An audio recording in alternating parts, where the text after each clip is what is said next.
Slugs in Love by Susan Pearson, illustrated by Kevin O'Malley.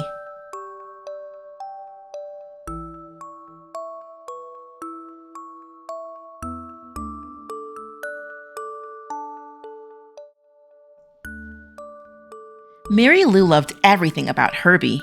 How his slime trail glistened in the dark, how he could stretch himself thin to squeeze inside the cellar window, how he always found the juiciest tomato. Though she never spoke a single word to him, she was too shy. She thought about Herbie every morning and every night and most of the hours in between. On Monday, while she grazed in the strawberry patch, Herbie filled her mind and a love poem filled her heart. She wrote it in slime on the watering can.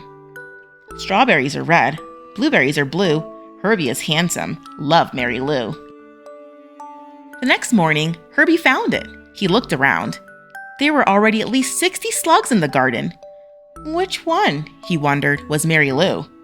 Herbie decided to send the message back. He wrote it on the garden hoe. Marylou, which one are you? Meet me here at 2:30. Yours truly, Herbie.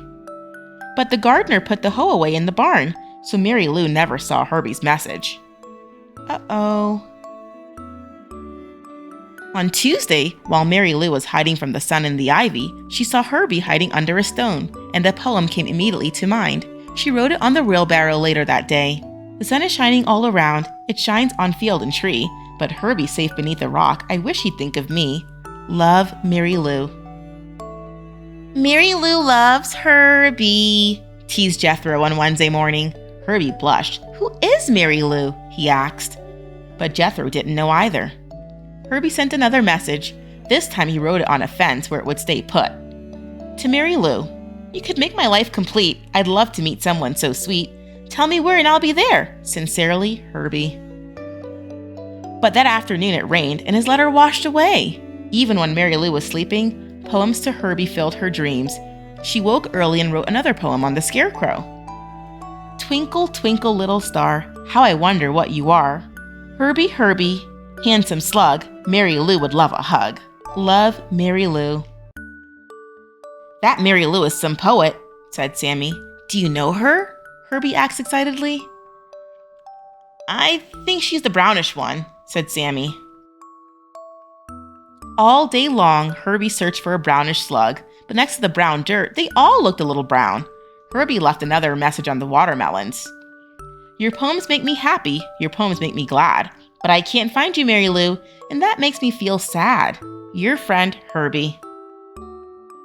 But Marylou was in the squash patch that day and didn't see Herbie's note. She left another poem behind on the zucchini. Herbie, you would make me as happy as can be if you'd just pay attention and please notice me. Love, Marylou. Herbie was at his wit's end. He had been noticing her. Well, her poem anyway, and he'd asked everyone he could think of if they knew her. I think she's the greenish one, said Homer. I think she's the pinkish one, said Jodelle. Maybe she's the one who likes tomatoes, said Adelaide. All slugs like tomatoes, said Herbie, but Adelaide had given him an idea. Herbie climbed to the top of the tallest tomato plant. On his way back down, he wrote a message. Look at me! I've climbed so high that I can see the world pass by. Mice and ants, an old black shoe. But Marylou, where are you? I've left you poems near and far. Won't you tell me where you are? Love, Herbie. And that night, when Marylou went out to snack on a tomato, she found Herbie's message, glistening in the garden. What joy! What gladness! What delight!